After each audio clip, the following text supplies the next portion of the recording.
Hati-hati Bapak Ibu, 5 sayur yang selama ini dianggap paling sehat, ternyata justru bisa melumpuhkan lutut Anda saat tarawih. Assalamualaikum warahmatullahi wabarakatuh, dan selamat menjalankan ibadah puasa di bulan suci Ramadan yang penuh berkah ini untuk Bapak, Ibu, dan Eyal semua.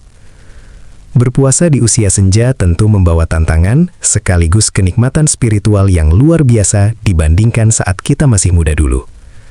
Selama 25 tahun mengabdi sebagai praktisi kesehatan khusus lansia, saya, Nadaru Harjanto, seringkali melihat raut kesedihan dari para orang tua kita yang terpaksa membatalkan puasanya atau tertinggal sholat tarawih berjamaah hanya karena tubuh tiba-tiba lemas, perut kembung hebat, atau sendi yang mendadak nyeri.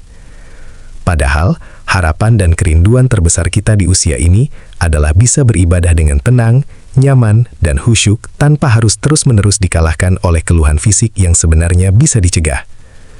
Kunci utama agar tubuh tetap bugar dan kuat berpuasa sebulan penuh sebenarnya ada pada kecerdasan kita memilih apa yang masuk ke piring makan saat sahur dan berbuka. Di usia kita saat ini, mesin pencernaan di dalam tubuh tidak lagi bekerja sekuat dulu, sehingga makanan yang kita asup tidak boleh sekedar menjadi pengganjal lapar, melainkan harus bertindak sebagai pelindung raga. Banyak dari kita yang keliru beranggapan bahwa semua jenis dedaunan dan sayuran itu sudah pasti menyehatkan dan aman dimakan sebanyak-banyaknya. Kenyataannya, ada sayuran yang ibarat anugerah karena mampu menjaga tekanan darah dan menyimpan tenaga cadangan. Namun ada pula sayuran yang justru bisa menjadi musuh dalam selimut, memicu penumpukan gas pembuat sesak di dada, hingga membuat asam urat meradang parah saat kita sedang sujud. Karena itulah, demi menjaga keutuhan ibadah Bapak dan Ibu, hari ini saya akan membongkar tuntas 5 jenis sayuran yang wajib ada di meja makan, serta 5 jenis sayuran yang pantang dan harus dijauhi rapat-rapat oleh para lansia selama bulan Ramadan. Saya sangat menyarankan Bapak dan Ibu untuk menyimak penjelasan ini sampai selesai, agar tidak salah melangkah. Karena satu kesalahan kecil dalam memilih sayur bisa merenggut nikmatnya ibadah puasa keesokan harinya. Nah, sebelum kita mulai membedah satu persatu daftarnya, saya ingin menyapa keluarga sehat saya yang ada di rumah. Dari kota mana saja Bapak dan Ibu menonton video ini hari ini? Bapak dan Ibu yang saya hormati, kita harus dengan jujur dan ikhlas menyadari bahwa mesin tubuh kita di usia senja ini tidak lagi bekerja sekuat saat kita masih muda dulu. Ketika kita menahan lapar dan haus selama belasan jam, tubuh sebenarnya sedang bekerja jauh lebih ekstra dan keras untuk menjaga keseimbangan energi.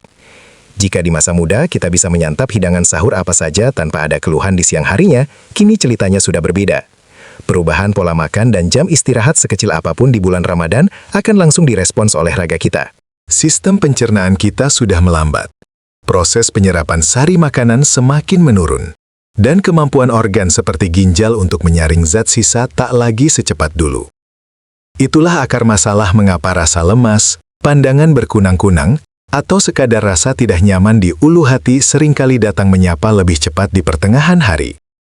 Di ruang praktik, saya sering menemukan pola kekeliruan yang terus berulang setiap tahunnya, terutama saat Hari Raya Idul Fitri semakin dekat. Banyak orang tua kita yang mengira bahwa untuk kuat berpuasa, kuncinya ada pada lauk pauk berkuah kental, daging, atau makanan manis. Sementara sayuran hanya dianggap sebagai hiasan atau pelengkap di pinggir piring.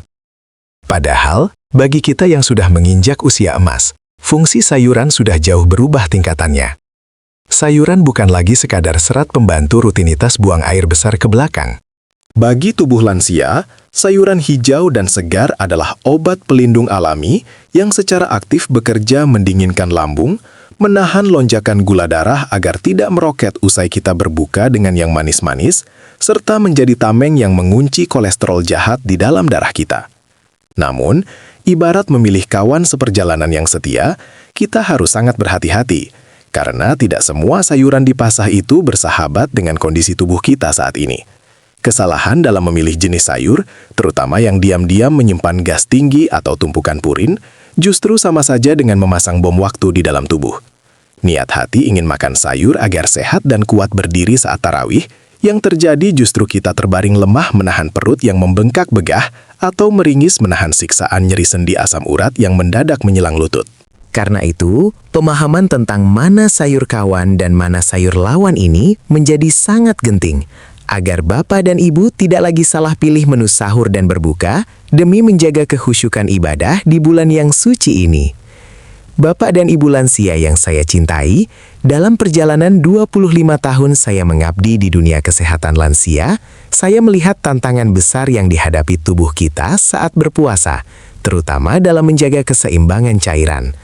Tubuh lansia lebih cepat kehilangan air, dan ini sangat berisiko bagi kesehatan organ vital. Sayuran wajib pertama yang harus selalu ada di meja makan Bapak dan Ibu adalah labu siam. Mengapa labu siam begitu istimewa dalam kacamata medis dan keilmuan praktisi kesehatan lansia? Sayur yang satu ini bukanlah sayur biasa. Ia adalah gudang air alami yang sangat melimpah. Mengonsumsi labu siam layaknya memberikan suntikan hidrasi langsung ke sel-sel tubuh yang kehausan selama belasan jam menahan dahaga, menjadikannya senjata utama bagi lansia untuk melawan lemas dan pusing akibat kekurangan cairan saat berpuasa. Lebih dari sekedar air, labu siam menyimpan kehebatan untuk menenangkan sistem tubuh yang tegang. Salah satu keluhan medis yang paling sering saya tangani di bulan Ramadan adalah tensi darah lansia yang naik turun tidak beraturan. Hal ini berbahaya karena dapat memicu masalah jantung dan pusing yang mengganggu kekhusyukan ibadah. Labu siam mengandung zat alami yang bekerja layaknya pengatur tensi di dalam pembuluh darah. Saat Bapak dan Ibu mengonsumsinya, zat ini membantu melenturkan pembuluh darah sehingga aliran darah menjadi lebih stabil dan tekanan darah pun terkontrol dengan baik. Kuncinya adalah cara pengolahannya yang tepat. Hindari mengolah labu siam dengan santan kental atau bumbu berlemak jenuh, karena akan memberatkan pencernaan dan mengikis manfaatnya. Cukup dikukus atau direbus dalam sup bening untuk memastikan zat berharganya terserap sempurna. Kesimpulannya, jangan pernah meremehkan labu siam di piring sahur dan berbuka Bapak dan Ibu. Sayur ini bukan hanya tentang pemenuhan serat, tapi tentang memberikan tubuh nutrisi medis yang tepat untuk bertahan dan beribadah dengan baik di usia senja. Dengan labu siam yang rutin dikonsumsi, Bapak dan Ibu sedang aktif menjaga mesin tubuh agar tidak mogok di tengah jalan akibat kekurangan hidrasi atau tensi yang tidak stabil. Ibadah yang khusyuk, sholat, tadarus, tarawih, membutuhkan tubuh yang tidak pusing dan tidak lemas. Jadikan labu siam sebagai sahabat setia di bulan Ramadan yang penuh berkah ini, demi menjaga kesehatan raga Bapak dan Ibu, agar dapat merasakan nikmatnya ibadah sampai hari kemenangan tiba tanpa rasa sakit yang menyiksa. Memasuki malam-malam Ramadan, salah satu keluhan yang paling sering mampir ke meja praktik saya adalah rasa pusing yang berputar atau pandangan mendadak gelap berkunang-kunang, terutama saat Bapak dan Ibu bangkit berdiri dari gerakan sujud ketika sholat tarawih. Banyak yang mengira ini sekadar faktor kelelahan biasa akibat berpuasa seharian penuh. Padahal, dari kacamata kesehatan lansia, ini adalah sinyal atau alarm keras dari tubuh yang menjerit karena aliran darah yang membawa oksigen ke otak sedang menurun drastis. Untuk mengatasi masalah yang sangat mengganggu kekhusyukan ibadah ini, sayuran wajib kedua yang harus rutin Bapak dan Ibu konsumsi adalah bayam hijau. Bayam bukanlah sekedar hidangan rumahan yang murah meriah, melainkan tabung oksigen alami yang sangat krusial dan dibutuhkan oleh tubuh kita yang mulai menua. Di dalam setiap helai daun bayam, tersimpan anugerah berupa zat besi tingkat tinggi yang bekerja layaknya armada kendaraan di dalam pembuluh darah kita. Kendaraan inilah yang bertugas mengikat oksigen dari pernapasan dan mengantarkannya ke seluruh pelosok tubuh, mulai dari otak di ujung kepala hingga ke otot-otot kaki penopang tubuh kita. Ketika asupan makanan dibatasi selama puasa, produksi kendaraan pembawa oksigen ini seringkali merosot tajam, yang akhirnya memicu kondisi kurang darah, pemicu rasa lemas dan pusing tadi. Dengan menghadirkan semangkuk bayam yang kaya nutrisi di meja makan, Bapak dan Ibu sejatinya sedang memastikan otak tetap segar, wajah tidak pucat, dan stamina tetap terjaga kokoh meski harus berdiri lama menunaikan rakaat demi rakaat sholat malam, tanpa rasa khawatir akan jatuh pingsan. Namun, sebagai praktisi yang sangat memprioritaskan keselamatan Bapak dan Ibu, saya harus memberikan satu peringatan medis yang sangat tegas, kaku, dan tidak boleh dilanggar sedikit pun terkait cara mengonsumsi bayam. Bayam adalah jenis sayuran yang sifat pemprosesannya sangat sensitif. Masaklah bayam dalam bentuk sayur bening yang sederhana, kuah yang segar, dan pastikan untuk segera dihabiskan dalam 1 kali waktu makan. Jangan pernah sesekali memanaskan ulang sayur bayam sisa berbuka untuk dimakan kembali saat sahur nanti. Proses pemanasan yang berulang pada bayam akan mengubah zat-zat alami yang tadinya menyehatkan menjadi senyawa beracun yang justru sangat berbahaya bagi aliran darah kita. Jadi, nikmatilah bayam selagi segar dan baru matang, dan biarkan ia bekerja maksimal menjaga raga Bapak dan Ibu selama bulan suci ini. Bapak dan Ibu yang saya muliakan, selama puluhan tahun menemani perjalanan kesehatan para lansia, ada satu hal yang paling sering menyentuh hati saya. Seringkali, orang tua kita memilih diam dan menahan rasa sakit sendirian agar anak cucu tidak khawatir melihat mereka kerepotan saat berpuasa. Padahal, sekecil apapun rasa tidak nyaman di tubuh, entah itu rasa kebas di kaki atau lambung yang terasa perih, adalah bahasa tubuh yang sedang meminta pertolongan. Di ruang virtual ini, saya ingin Bapak dan Ibu menganggap saya sebagai teman diskusi yang siap mendengarkan. Anda tidak perlu lagi memendam sendiri segala rasa sakit atau kelelahan yang mengganggu kekhusyukan ibadah di bulan suci ini. Oleh karena itu, saya mengundang Bapak dan Ibu untuk berinteraksi langsung dengan saya hari ini. Silahkan tuliskan di kolom komentar di bawah video ini, apa keluhan fisik yang paling sering mengganggu tubuh Bapak dan Ibu semenjak hari pertama berpuasa. Apakah lutut terasa nyeri dan kaku saat harus bangkit dari rukuk saat salat tarawih? Apakah kepala sering terasa pusing seperti berputar di sore hari, atau justru perut terasa begah dan penuh gas setelah menyantap hidangan sahur? Jangan ragu untuk bercerita, karena setiap keluhan yang Bapak dan Ibu tuliskan akan saya baca, dan insya Allah akan saya jadikan pembahasan khusus dengan solusi praktis di video-video saya selanjutnya. Sambil Bapak dan Ibu menuliskan keluhannya, saya mohon jangan beranjak dulu dan pastikan untuk tetap menyimak penjelasan ini sampai selesai. Mengapa ini sangat penting? Karena setelah ini, kita akan masuk ke bagian yang paling genting dan sering menjebak banyak lansia setiap tahunnya. Saya akan membongkar 5 jenis sayuran yang selama ini diagung-agungkan sebagai makanan sehat dari alam, padahal sangat pantang dan wajib dijauhi oleh tubuh kita yang sudah menua. Jika keliru mengonsumsi kelima sayuran pantangan ini, ancaman nyeri sendi asam urat yang menyiksa hingga sesak napas karena gas lambung sudah menanti di depan mata. Mari kita pastikan ibadah puasa kita tetap lancar dengan mengenali sayuran apa saja yang menjadi musuh tersembunyi tersebut. Bapak dan Ibu yang senantiasa dirahmati Allah, memasuki pertengahan bulan suci. Salah satu ujian fisik terberat yang seringkali meruntuhkan semangat ibadah kita adalah rasa nyeri dan kaku pada persendian, khususnya area lutut. Ketika kita menunaikan sholat tarawih berjamaah yang menuntut kita untuk berdiri lebih lama, rukuk dan sujud berulang kali, bantalan tulang rawan di usia senja ini bekerja jauh melampaui batas kebiasaan hariannya. Di ruang periksa, sudah tidak terhitung lagi berapa kali saya mendengar keluhan keputusasaan dari para lansia yang terpaksa harus meneruskan sholat sambil duduk di kursi karena lututnya seolah terkunci, berbunyi, dan terasa panas akibat peradangan yang tiba-tiba menyerang. Untuk menjawab keluhan yang sangat menyiksa raga ini, alam sebenarnya telah menyediakan obat pelindung alami yang luar biasa, yaitu brokoli, yang menempati urutan sayuran wajib ketiga di meja makan sahur maupun berbuka Bapak dan Ibu sekalian. Mengapa sayur brokoli ini begitu istimewa dalam kacamata medis untuk merawat persendian lansia? Di dalam setiap kuntum hijau brokoli yang segar, tersimpan sebuah zat pelindung tangguh yang secara alami berfungsi sebagai perisai anti radang bagi tulang rawan kita. Jika diibaratkan dengan bahasa yang sederhana, zat gizi khusus dalam brokoli ini bekerja layaknya cairan pelumas dan montir handal yang secara perlahan memperbaiki engsel pintu yang mulai berkarat dan berderit saat digerakkan. Ketika Bapak dan Ibu rutin mengonsumsi sayuran ini selama menjalani ibadah puasa, zat aktif tersebut akan mengalir bersama aliran darah, meresap langsung ke celah-celah sendi lutut, dan bekerja aktif meredam pembengkakan, serta memadamkan rasa nyeri yang selama ini menghalangi kelancaran gerakan sujud kita. Brokoli bukan sekedar serat sayuran biasa, melainkan tameng pelindung agar kaki kita tetap kuat dan kokoh melangkah ke masjid setiap malam.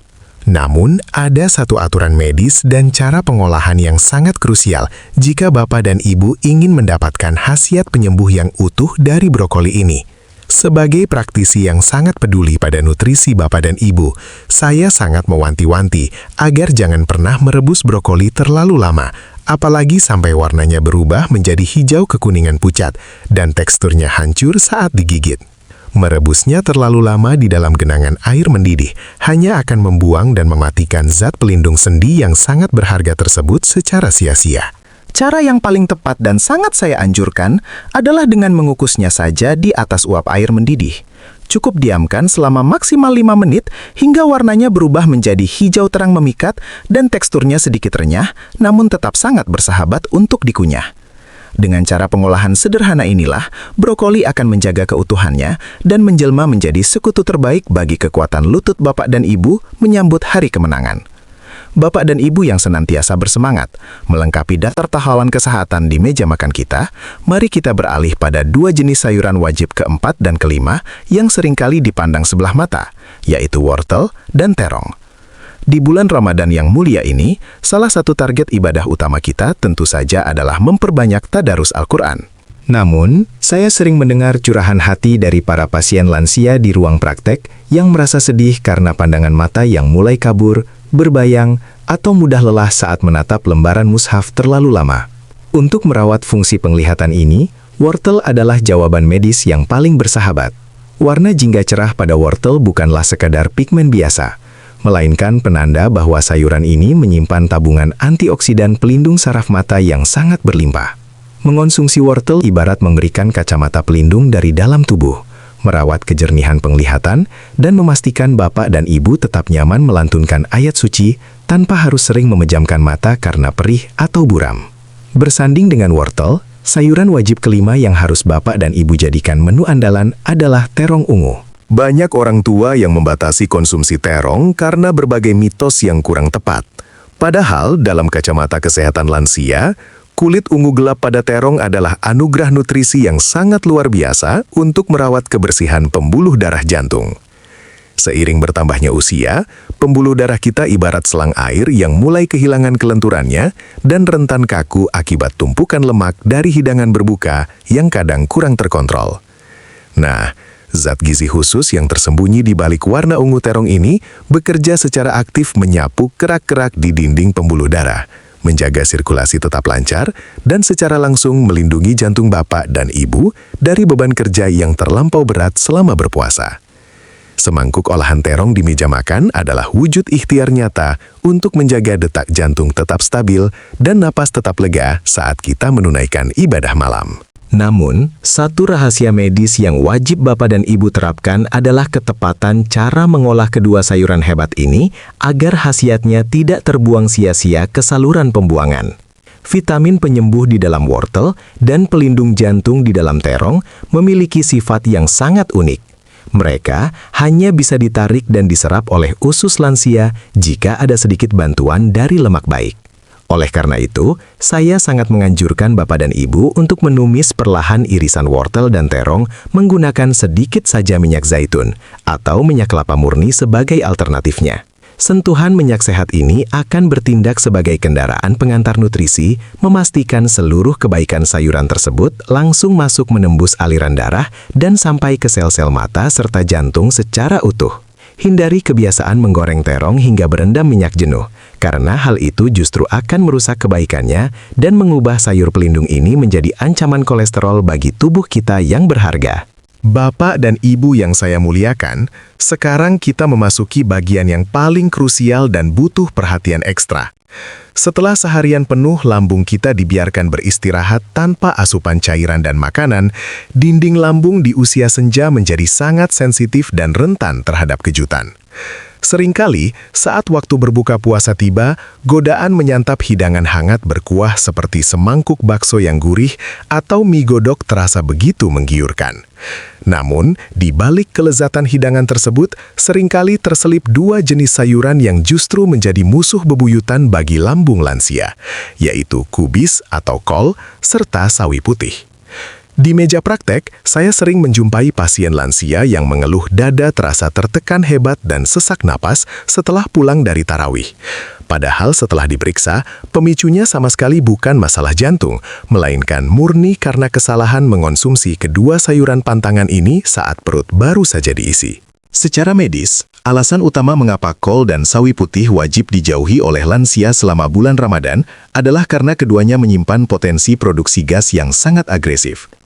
Di dalam lembaran daun kol dan sawi putih, terdapat sejenis zat alami pencetus gas yang sangat sulit dicerna dan diurai oleh sistem pencernaan kita yang mesinnya sudah banyak melambat. Ketika sayuran ini masuk ke dalam lambung dan usus yang tadinya kosong melompong, tubuh lansia akan kewalahan memprosesnya.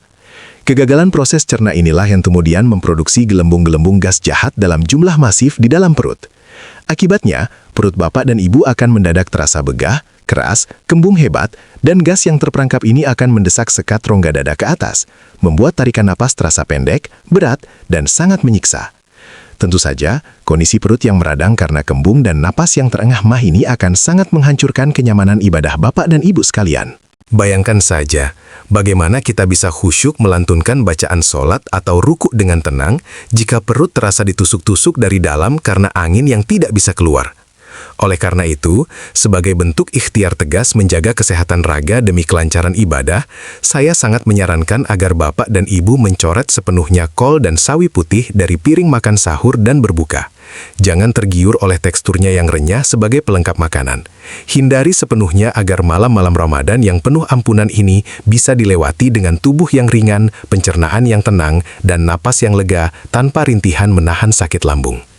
Bapak dan Ibu yang saya hormati, kita telah sampai pada 3 sayuran pantangan terakhir yang sungguh menjadi ujian terbesar bagi raga lansia di bulan suci ini. Bayangkan betapa sedihnya hati kita ketika niat tulus untuk melangkah ke masjid dan sujud berjamaah terpaksa terhalang oleh rasa nyeri sendi yang tiba-tiba datang menyiksa di malam hari. Di ruang praktek saya, tangisan pilu karena gagal menyelesaikan sholat tarawih seringkali berawal dari kelalaian kecil di meja makan saat berbuka. 3 sayuran pantangan terakhir ini sangat sering merajai hidangan lauk pauk keluarga kita, yaitu kangkung, daun singkong, dan olahan melinjo, baik itu daun maupun buahnya. Ketiganya memang tampak hijau menggugah selera dan sangat nikmat disantap bersama nasi hangat. Namun bagi mesin tubuh kita yang sudah menua, mereka adalah 3 serangkai musuh dalam selimut yang diam-diam melumpuhkan persendian. Secara keilmuan, alasan utama mengapa saya sangat melarang keras konsumsi kangkung, daun singkong, dan melinjo bagi bapak dan ibu adalah karena ketiganya merupakan sumber utama zat pemicu asam urat tingkat tinggi. Ketika zat ini masuk ke dalam tubuh lansia yang kemampuan penyaringan ginjalnya tidak lagi sekuat dulu, ia tidak akan terbuang melainkan menumpuk dan mengkristal menjadi serpihan tajam layaknya pecahan kaca halus di dalam darah. Pecahan kaca tak kasat mata inilah yang kemudian mengalir perlahan dan mengendap menancap di celah-celah persendian, mulai dari pangkal ibu jari kaki, pergelangan tangan, hingga bersarang parah di area lutut. Begitu kristal tajam ini menumpuk, terjadilah peradangan hebat yang memicu rasa ngilu luar biasa, bengkak kemerahan, dan rasa panas seperti terbakar yang langsung mengunci kaki bapak dan ibu, sehingga jangankan untuk sujud, sekedar ditekuk pun rasanya sangat menyiksa. Oleh karena itu, demi menjaga keutuhan rakaat ibadah dan kelancaran puasa bapak dan ibu sebulan penuh, saya memohon dengan sangat agar Anda menjauhi sepenuhnya ketiga sayuran pantangan ini tanpa pengecualian. Jangan pernah berkompromi meskipun hanya beralasan mencicipi kuahnya atau memakan dalam porsi yang sangat sedikit. Terutama bagi bapak dan ibu yang sebelumnya sudah memiliki riwayat asam urat atau sering mengeluh linu di pergelangan kaki, kangkung, daun singkong, dan melinjo adalah pantangan mutlak yang harus dicoret dari daftar belanjaan. Mari kita jaga kekhusyukan Ramadan ini dengan disiplin memilih asupan yang aman, agar kita semua bisa menyambut datangnya hari kemenangan kelak dengan raga yang bugar, langkah kaki yang tegap menuju lapangan sholat Idul Fitri, dan senyum bahagia tanpa harus didera rintihan nyeri sendi. Bapak dan Ibu yang saya muliakan, kita telah sampai di penghujung pembahasan yang sangat menentukan kualitas ibadah kita di bulan yang penuh rahmat ini. Ingatlah selalu intisari dari apa yang telah kita bedah bersama hari ini. Pilihlah sayuran yang bertindak sebagai sahabat penyejuk raga seperti labu siam, bayam, brokoli, wortel, dan terong yang senantiasa menjaga cairan tubuh, melancarkan aliran darah, dan merawat persendian kita. Sebaliknya, tinggalkanlah dengan tegas sayuran yang diam-diam menjadi musuh perusak ibadah seperti kol, sawi putih, kangkung, daun singkong, dan melinjo yang siap meledakkan gas di lambung dan menancapkan jarum-jarum asam urat di kaki kita. Di usia senja yang sangat berharga ini, Kebijaksanaan kita di meja makan bukanlah sekedar urusan memanjakan lidah sesaat, melainkan sebuah ikhtiar suci untuk merawat raga titipan Sang Pencipta agar tidak rapuh saat digunakan bersujud dan bermunajat di sepertiga malam. Sebagai praktisi yang telah mendampingi ribuan lansia selama 2,5 dekade, saya bersaksi bahwa kesehatan raga adalah aset ibadah yang paling berharga dan tak ternilai harganya. Apalah arti hibangan berbuka yang berlimpah ruah jika keesokan harinya tubuh ini harus terbaring lemah di ranjang, merintih menahan sakit perut yang melilit, atau menahan tangis karena lutut yang bengkak tak sanggup lagi diajak melangkah ke masjid. Jangan biarkan masa-masa emas di bulan Ramadan yang begitu istimewa ini terbuang sia-sia hanya karena kelalaian kecil dalam memilah sayuran di piring kita. Jadikanlah setiap suapan sahur dan berbuka yang masuk ke dalam tubuh kita sebagai niat yang tulus untuk menguatkan tulang dan otot semata-mata demi meraih ridha dan ampunannya secara utuh dan paripurna. Akhir kata, saya sangat berharap rincian ilmu yang kita pelajari hari ini bisa menjadi tameng pelindung bagi kesehatan Bapak dan Ibu di rumah. Jangan lupa untuk terus membagikan pengalaman atau keluhan kesehatan yang mengganjal selama berpuasa di kolom komentar. Karena tulisan Bapak dan Ibu adalah panduan saya untuk meracik solusi medis yang paling tepat di video-video selanjutnya.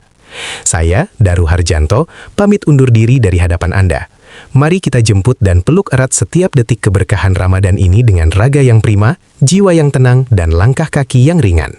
Selamat melanjutkan ibadah puasa. Semoga Allah senantiasa melindungi kesehatan kita semua, dan sampai jumpa di pembahasan medis penting lainnya di video berikutnya. Wassalamualaikum warahmatullahi wabarakatuh.